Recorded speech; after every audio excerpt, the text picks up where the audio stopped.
What? Answer directly my question. Di ba? Sinabi mo 5 billion, 5.1 billion. Now we check with AMLA, wala. Now you're telling this committee that the two lawyers in which until now you cannot mention is lying? Wala naman sila dito, sir, para i-deny yung sinasabi ko. Hindi. This is record. Nako, Colonel Marcos, are you a lawyer? Hindi naman po. Oh, wag kang mag-lawyering dito. Hindi po ako nag-lawyering. Papalusot ka.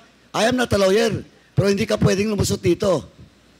Sir, it's an honest to goodness information, sir. Wala akong motibo, sir. Na... Hindi, kaya nga. Dito sa portion na ito, mga kabanat, nakakuha ng magandang pagkakataon itong sina Paduano na may treaty na naman dito kay Colonel Marvin Marcos na i-contempt dahil doon sa minensyon na 5 billion pesos na ngayon kasi ayon sa AMLAC wala naman daw pera na ganun si Kerwin Espinosa.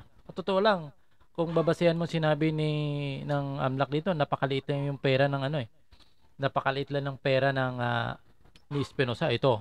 At paano nakakuha ng butas itong si dahil doon sa tatlong name at napupuna ko rin doon si Pabuano sa strategy na 235,439 and 90 centavos. And there is also a US dollar account in the amount of $502 dollars and medyo nakakatawa lang Nior nag-deposit US dollar 500 US dollar 20,000 pesos nung panahon na yun. Sa ngayon medyo mahal pero noon 25,000 parang similar, no? Hindi. 20,000 magde-deposit isang mayor sa isang US dollar. Baka nga, no? 33 cents. Also, there are 11 real properties. This include a one residential lot worth 336,000 pesos. Another is one fishing ship, 17 motor vehicles, 4 motorcycles, 4 firearms, and 2 watercrafts. The asset preservation order on these properties were issued on the 31st of July 2017. So there is no 5 billion, Your Honor. Yan. Correct? Ito. Attorneys. Paano nakakuha ng motibo ito na gusto niyang ipakontempt na naman ito si Marcos, itong si Pobuano? Ito. From AMLAC. Pinipilit ko pong i-recall. Now you don't recall. Now you can't recall. Can you recall it or not? Nandun po sa isang cellphone ko, sir. Sa isang cellphone ko na hindi ko na ginamit. At saka nag-provide po ako ng cheque na nandoon po yung corporation. Blue. Sandali. Opo. Sandali. Dandahan mo na.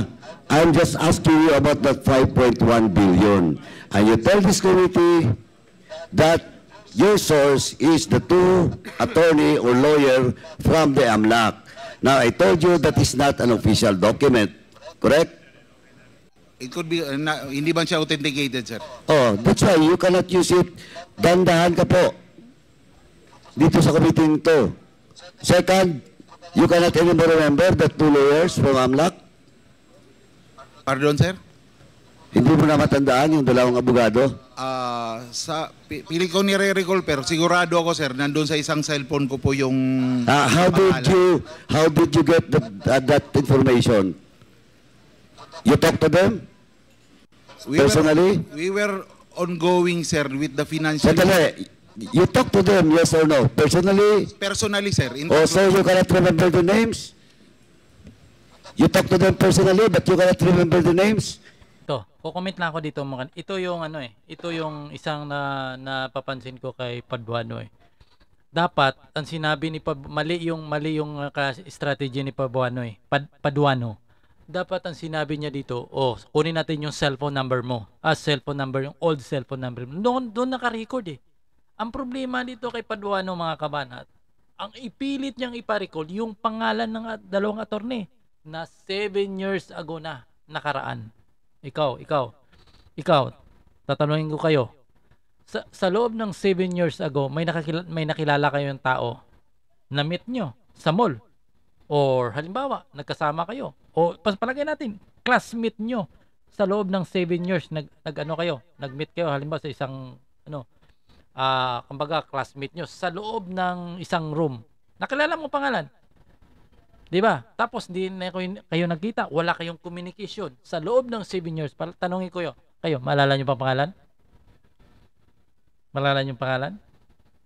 Kayong sumagot dyan mga kapatid. Ito yung Paul na nakikita ko yung Paul. Dapat, ang sinabi ni Paduano dyan, sige. Kasi medyo bali ang ngayon, ang testimony ng AMLAC, walang 5 billion eh. Kung babasihan mo, liliit lang ng pera ni ni Espinosa eh. Di ba? Parang mahirap eh, di ba? Kasi imagine mo nag-deposit sa US bank, US dollar $500 lang, equivalent yan sa 20,000 noong panahon na yun. Siguro wala pang 20,000 sa panahon na nag-deposit siya. Di ba? Wala pa yan. So, ang sa akin lang, dapat kay Pabuano, ang pinakuha niya yung cellphone. Nandun naka-record eh. Ang problema kasi kay Pabuano, mga kabanat, pilit niyang ipakuha, ipaalala yung pangalan ng tao na halos. Sana kung nagkita lang sila nakaraang araw, pwede. 7 years ago, nakaraan. Mariusep. Even surname or family name? Ito I just want to warn you. Contempt. Because we will produce the 2 lawyers. Contempt na. Contempt. If you cannot name it in today's hearing, I will cite you in contempt for lying. Just want to warn you. Huwag mo kaming burahin dito. Colonel Marcos. Are you still with the CIDG? Yes po, sir. General Torreo, yung tao mo is telling a lie. He is lying in front of this committee. So you can name the 2 lawyers? As you have mentioned, you talk to them personally. But now you cannot mention the name. Wala. Mahina ang utak ni Paduano, mga kabanat. Dapat naintindihan niya na 7 years ago. Nag-usap sila sa loob ng 7 years ago nakaraan. Maalala mo pa ba yan kung sinong pangalan sa to? Yun? Ito yung mahinang utak kasi ang nakikita ko din, nakakuha na sila ng botas eh. Nandun na sa momentum eh. Kumbaga, pumasok na sa maling kumbaga, nabitag na itong si Marcos. Itong si Colonel Marcos. Pero, ang sabi ni Marcos dito, mga kabanat, siya ay nagsasabi lang naman ng katotohanan ang nalalaman niya. Nga lang yung dokumento pala na binigay sa kanya ng 2 lawyer pala yun, mga kabanat. Hindi validated ng AMLAC daw. Parang ngayon lumalabas yung sinabi ng na ang pera pala ni Espinosa, ang liit ng pala, mga kabanat. Pero sa isang corporation ata, malaki yun eh. Panoorin pa natin ito. It was 7 years ago. Yung pangalan nila, sir, at saka yung cellphone number, nandun po sa isang cellphone ko, sir. No, I'm not. Dapat pinakuha niyang cellphone. Ang lino naman, paulit 3 beses na minensyon ni Marcos, no? Marcos na nandun sa isang cellphone niya. Dapat ang ginawa ni Pabuano, ipakuha mo yung cellphone. Ipasupina mo yung cellphone na yan. Pero anong sinabi ni dito? Sinabi ni Paduano dito. Ito. I'm not asking about the cellphone number. Kita mo. Ang gusto niya kasi yung pangalan. Parang gusto niyang palabasin na pinanganak lang kanina na sa loob ng 7 years, maalala mo kagad yung pangalan ng nakausap mo na 2 times lang ata na sila nag-usap. Ibang klaseng congressman ito, mga kabanat. Sino bang bumoto dito nga congressman na to? I'm asking about the names because if you have is the 2 lawyers assigned in the central office? Sir? Naka-assign ba po yung 2 lawyers sa central office ng AMLA? Possible, sir. But possible. You're a CIDG intelligence officer and you never check the background of the 2 lawyers you mentioned? Actually, and that is the source of your 5.1 billion telling in this committee? Actually, sir, these 2 lawyers conducted seminar on all CIDG personnel and regional officers. When was that? Ito, lumalarlin tayo. 2016. Saan yung seminar na yan? It was 2016, sir. Training kami pertaining to money laundering. Saan yan? Dito sir sa Manila, lahat ng RC. Saan sa Manila? Isang hotel sir. Saang hotel?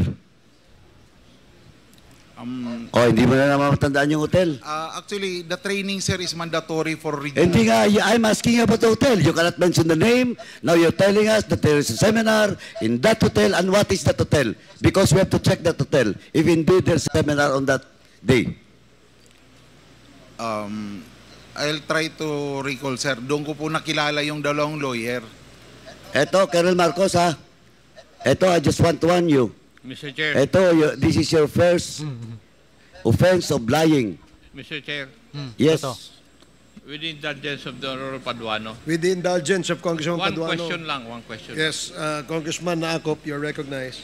Colonel Marcos, yung information regarding yung 5 billion ba, was it voluntarily given you or did you ask for it? It was voluntarily given to me sir. Then Because it is mandatory that you recall the names of the two AMLAC. Because that is not appropriate. yes sir, I will give sir the two names sir. Kami nga, hindi nga namin basta-basta makuha yung kwan kung walang predicate crime eh. I will provide the two names sir Yes, because provide it. Otherwise, I will agree with the Honorable Paduano that you should be cited in contempt. Kasi sinagot mo yung katanungan sa katanungan ni Honorable Rodriguez Gutierrez kanina. Yes. sir, Ikaw ang nag-volunteer nun na yung kwan ni Mr. Espinosa, ang transaction is worth 5 billion. can I explain a little sir? Nung binigay po sa akin yung information Hindi kita tinatanong. Ang tinanong ko lang, Ito yung problema, hindi ka maka-explain. Dapat ito hayaan nila maka-explain para makakita talaga kung paano eh. Problema ayaw eh. sa iyo is, did you ask for the details or binolunteer ng AMLAC? it was voluntarily given to me kasi mayroon po silang binigay na documents on the scheme of the money laundering. Nandito po sa cellphone. Yun po ang binigay. Thank you, Honorable Paduano. Ito pa mga banat. Please proceed. Alak, is it normal? Kasi kami dito, pag nag-request kami doon sa asset freezing of assets, ang daming requirements. But Colonel Marcos is telling this committee na binigay sa kanya voluntarily that allegedly that 5.1 billion asset. And looking at your records, nandito ngayon hawak ko, and you mentioned it, wala. Di ba? Kaya is it normal, AMLAC? Your Honor, for the meeting that Colonel Marcos mentioned, well, it's usual occurrence for us to have coordination meetings with our counterparts, Your Honor. But as to the disclosure of transactions, I'm not really sure if, but me as an investigator, when we conduct these meetings, we don't readily disclose information because of the bank secrecy law and Sir, Ito. Sa part na ito, napaliwanag itong AMLAC, attorney AMLAC na ito, naalala na ni Colonel Marcos anong nangyari. At dito pa, sa part na ito, dito rin uminit ang ulo ulit ni Paduano, mga kabanat. Itong paliwanag ni Sir Marcos, nga uminit din ang ulo ni Paduano. Naalala ko na. Si General Lubusan, sir, yung dalawang lawyer na taga-AMLA, inutusan niya, sir, na pumunta ng Tacloban para harapin ako, sir, because I was ongoing investigation on a Metrobank account also pertaining to drug money. Ngayon, sir, kaya ako na-meet, sir, yung dalawang lawyer. Hindi ko naman sila personal na kilala, pero sinabi ni General Lubusan doon sa AMLA dalawang lawyer, pumunta kayo kay Colonel Marcos sa Region 8. You coordinate with him. He will give you all the information. Oh, Colonel. So, itong pahayag ng ano na ito na ni Sir Marcos, medyo kinontra ito ni Paduano. At sabi ni Paduano dito, mga kabanat, nagpalit daw ng statement itong si Colonel Marcos. Oh, you changing your statement. Pero sa tingin ko, hindi nag-change ng statement si Colonel Marcos at hindi niya dinideny yung sinasabi niya kanina 5.5 billion something na ari-arian ni Espinosa. Ang ginawa lang, inexplain niya lang kung paano niya na-meet itong dalawang attorney. At ito pa lang si ay magkaroon pala ng seminar na nag-seminar sa AMLAC, ay parang normal lang talaga. Pero nakikita ko dito, uminit ang ulo ni Paduano. Panoorin nyo. Ito. Marcos, you're now changing your story. Tama? It is how I meet, sir, the two lawyers. Sandali. So, medyo mahina din talaga, may kahinaan din ng, alam niyo, yung utak ni Paduano, may kahinaan din mga kabanat. Napapansin ko.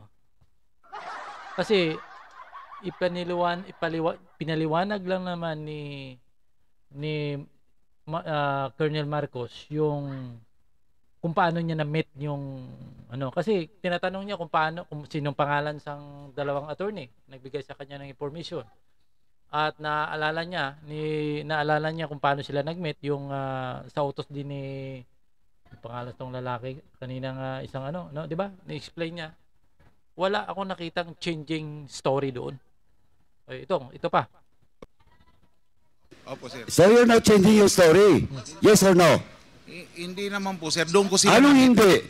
You tell this committee a while ago that you're doing your seminar. Mahinang utak. Ito to. Then all of a sudden, inutusan na certain General Robusa, eto, problema pa, papatawag namin si General Robusa. And if he deny it, lagot ka. Both occasions, sir, are true. Yung una, sir, na-meet ko sila dahil pinapunta sila ni General Ubusan sa Region 8. Mag-coordinate sa akin. Dali. After that, sir, dahil hindi si kumbinsido yung taga-AMLA sa knowledge namin pertaining to financial investigation on money laundering, nagpakandak po si General Ubusan ng seminar. Yun ang malinaw doon. Pero ang isang problema dito, hindi tumatanggap si Paduano ng lawyering. Parang, wag mo kaming lawyering dito. Wag mo kaming turuan dito. Ito po. Yun po. Doon ko na naman sila po na-meet uli. So nauna yung pagpunta nila sa Leyte. It was the first time that I met them kasi inutusan silang pumunta ng OTSO para mag-coordinate sa akin, may bigay ko yung mga impormasyon na kailangan nila. At the same time, sir, na-convince sila na yung mga chief ng CIDG hindi equipped pertaining to financial investigation. Mr. So, Chair. nagpakandak ko, sir, ng seminar. Mr. So Chair. you're with indulgence. So Okay, ako wala akong nakitang problema dito sa statement ni Marvin. So ito. General Acop, Chairman Acop after me. Ito na lang po, so you're telling that the two lawyers you cannot mention is lying? Lying po. Lying. Because on record, Ang gusto ni gustong palabasin ni Acop na nagsinungaling itong si Marvin kasi hindi masabi yung pangalan ng dalawang lawyer. Nagbigay sa information. Ang problema ko kasi dito, 7 years ago na eh. 2 times niya nakausap. 7 years ago. Sa palagay mo, mga kabanat, hindi mo makalimutan yon? Hindi mo makalimutan? 7 years ago. Okay lang sana sa loob ng 7 years ago kayo nagkita-kita, palagi kayo nagchat-chatan every day. Maniwala ko hindi kayo or sa loob ng 7 years yung nakausap mo kamag-anak mo. 'Di ba? Yun, hindi mo makalimutan 'yon. Pero yung 2 times kayo nagkita. Tapos ang gustong palabasin ni Acop, nagsisinungaling ka dahil hindi mo masasabing pangalan. Common sense naman sa loob ng 7 years, di mo mano 'yun. 'Yun ang ko, wala akong kinakampihan dito pero dapat ang sa atin lang lagyan natin ng common sense kung magtanong tayo, hindi yung parang tatanong tayo parang pinanganak lang tayo kanina eh. Di ba? Ano bang katotohanan ang gusto natin dito? Ano bang katotohanan? Ano bang katotohanan na hinahanap dito ng mga congressmen ito? Nang palabasin na si Quirrell Espinosa hindi involved sa droga? Yun ba? Yung bang layunin? Nga parang ano bang gusto dito? Yung lahat ng pulis ay parang nagtrabaho doon sa kakalansan droga ay masama. Hindi ko magets. Ano ba? Ito pa. there is a such thing as 5.1 billion. So they're lying, but still you cannot mention their name? It is the sir, a Blue Oceanic Corporation Textile. No. Yeah. Ang mini-mention kasi si Blue, may korporasyon na nakapangalan nata ito sa kagaya ng minention niya kanina. Yung ibang ari-arian ni Espinosa nakapangalan sa ibang pangalan ng kamag-anak. Yun ang minensyon niya kanina sa kanyang unang statement sa tanong ni Congressman Gutierrez ba to? Rodriguez kanina. Yung bagitong congressman. Di ba? Yun. Kaso lang hindi nasundan eh. Kailangan kasi mga kababayan, isang congressman sa pagpakikinig, lagyan din sana ng common sense eh. O once lang siguro kung mayroon kang hidden agenda na yung nagsasalita parang against ka na doon sa kanyang talagang kahit anong sabi niya ng katotohanan, hindi mo talaga paniniwalaan mga kababayan. Ako nakikita ko dito, hindi nagsisinungaling itong si Sir Marvin. Yun ang observation ko dito. What? Answer directly my question. Di ba? Sinabi mo 5 billion, 5.1 billion. Now we check with AMLA, wala. Now you're telling this committee that the 2 lawyers in which until now you cannot mention is lying? Wala naman sila dito, sir, para i-deny yung sinasabi ko. Ay, So, nagagalit to. Oh. hindi. This is record. Nako, Colonel Marcos, are you a lawyer? To. Hindi naman po. Oh, wag kang mag-lawyering dito. Hindi po ako nag-lawyer. Papalusot ka, I am not a lawyer. Pero hindi ka pwedeng lumusot dito. Sir, it's an honest to goodness information, sir. Wala akong motibo, sir, na... Hindi, kaya nga yung tinatanong ko, kasi kanina hindi naman tinanong sa'yo, ikaw mismo voluntarily, when you are being asked by Kong Rods. Now, hindi mo ma-mention yung pangalan. Now, nandito na yung dokumento, official document. O still, are you insisting? Yung po kasi ang binigay na info sa akin, sir. You cannot produce the name. Then you will tell this committee that you're telling the truth. Yun ang mali ni Paduano. Walang utak. Sorry, pero walang utak. Dapat may common sense ka. 7 years ago, dapat ang ginawa mo, pinakuha mo yung cellphone number kasi nandun daw sa isang cellphone number. Sa cellphone ni kung pinakuha mo doon, tapos ang usapan. Hindi yung, sabihin mo yung pangalan, sabihin mo. You're telling the lie pag hindi mo sinabi yung pangalan. Ang klaseng utak yan. 7 years ago na yun. Yun ang... Nandun kasi, sir, sa isang cellphone ko yung pangalan. Pinipilit ko pong i-recall, sir. Pasensya na po. Bakit anong nandun sa... Binigyan ka ba ng cellphone number? Nirecord ko po yung mga pangalan niya, sir. Or do you have the document? Official document that you were ordered? Official document. Kita mo na yung balasa mga kabanat. Balasa doon kasi gusto ni Paduano. Official document talaga. Gusto kasi nilang palabasin itong si Espinosa. Wala talagang arigaran. Wala. Yun. Parang yun ang londo eh. Wala. Yaman na yan. Nagsisinungaling kayong mga pulis na nagkakandak sa investigasyon kay Espinosa. Sinungaling kayo. Hindi totoong drug lord si Espinosa. Parang gano'n eh. By a certain General Robosa to meet that to AMLAC personnel or lawyers? Tinawagan lang po ako, sir, ni Director. Oh, yun ang problema. Because that instruction is verbal. Oh, verbal, sir. Oh. So verbal, okay ka? Sir? Okay sa'yo na verbal. Verbal instruction. Bali, tinawagan ako ni General Lubusan na may pupunta sa... Hindi kaya nga eh. Okay sa verbal instruction na napaka-sensitive. It's all about acid nung Espinosa.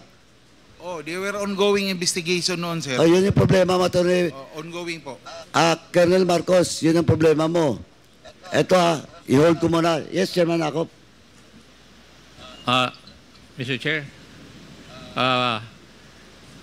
ang tanong ko lang, sabi mo na naman ngayon, nautusan ka ni General Lubusan, who I presume was the chief of the CIDG then. Yes, sir.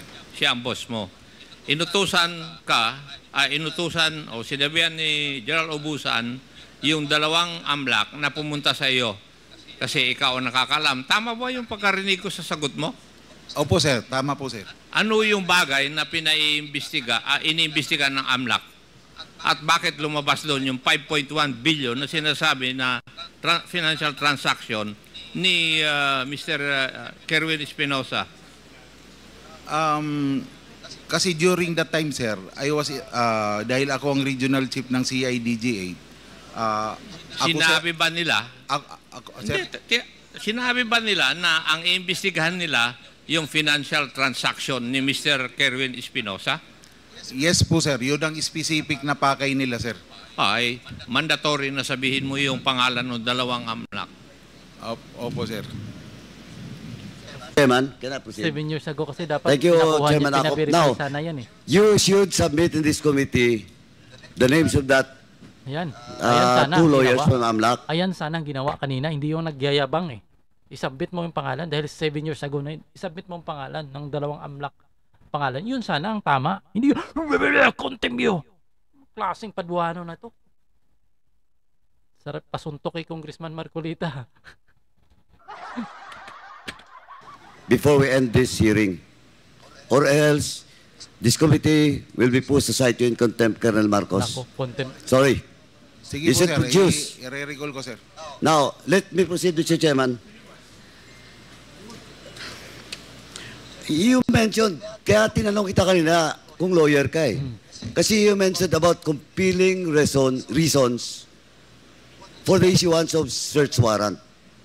Yes sir. Oh, matanong nga kita, what is the compelling reason to issue search warrant inside the jail? And it happens not only once, Colonel Marcos. It happens not only once. It happens twice during your time.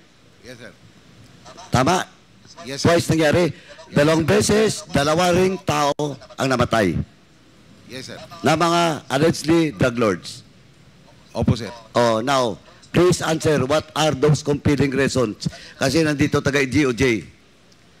Tatanungin ko, Yung usually sir, pag nagkakaroon kami ng application on other areas, hindi doon sa jurisdiction ng judge sir na nakakasakop doon sa dapat applyan namin ng search warrant na lugar. Ang isang compelling reason, there is reasonable, this is a valid reason na maaring mag-leak sir yung search warrant na ina-apply namin. Yun po yung... okay, valid reason Opo sir. that you can serve that search warrant. Tama? Bali, pag mag-a-apply po kami sir sa isang judge na sasabihin ng judge, o bakit dito kayo nag-a-apply? Eh, may judge man doon sa lugar na yon. Hindi, sandali. Opo sir. Ikaw, Colonel Marcos, halata ka na. Ang tinatanong ko lang yung compelling reason. Hindi kung saan mo kinuha, darating tayo dyan mamaya. Opo sir. Kung saan ka nag-apply, darating tayo mamaya. You answer first, sa'yo ito nagaling eh. Opo sir. Bali, ano yung pa yung reason sir? Yung para hindi mag-leak po yung search warrant. Kasi Sorry? pag minsan kasi... You are not, Colonel Marcos, you are not answering my question. Ang sinasagot mo, Colonel Marcos, makinig ka. Ang sinasagot mo, yung reason why instead of getting search warrant in Leyte, you get your search warrant in Samar. Yun yung sinasagot mo. Di ba? Opo, sir. Mali.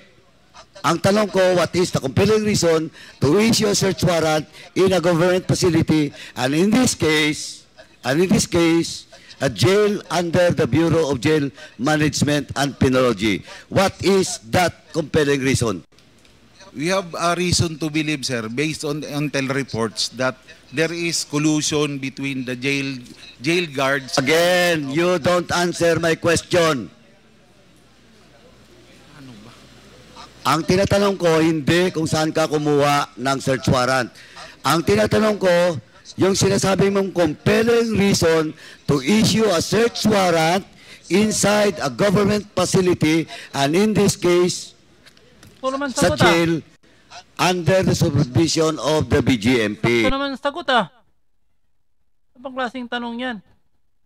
Sagot naman kasi, linaw naman ng sagot. Sabi niya na, yun na, nag-ano sila ng warrants kasi mayroong report sa Intel na yung jail guard ay kasabot yung ano na nakakulong sa loob. Ano pang gustong sagot ni Akop may Paduano nito? O anong compelling reason? May intel report nga kami, sir, na Tama naman sagot. yung mga jail guards is medyo kumbaga patong na, sir, doon sa operation. Tama naman. Dali. Tama naman sagot. Anong gusto? Again, ang yung tinasagot, Ginagawa kang bobo ni Paduano. Ito po ang procedure namin. tagal na, before the incident happened. matagal na po. Okay, now, how can... Yung mga kabanat, ko na dyan, parang ginagawa kong bobo yan ni Paduano. Ang ganda na ng sagot. Okay namang sagot, tapos gawin niyang sus Mariusip. So mga kabanat, na natin ang video na ito at maraming salamat. Kayo nang musga dyan mga kabanat sa ginawang na ito. Para sa akin, ang tanong ni Akop ni Paduano, medyo hindi ako kumbaga, yung tanong niya kasi, doon, lalo na doon sa dalawang pangalan, ang tagal niya. Kung sinabi niya lang sana kanina na, sige, dahil di mo malas, submit mo yung dalawang pangalan. Bago matapos yung hearing nito, yun ang sinasabi niya. Kaso lang may 310, kung di mo submit, kukulong kita. Ayun naman talaga yung power nila eh. Pero, di ba? Wala, mga kabanat. Pagkaka-Espinosa, kahit wala. Baby, honey, di ba? So, see you next video mga kabanat.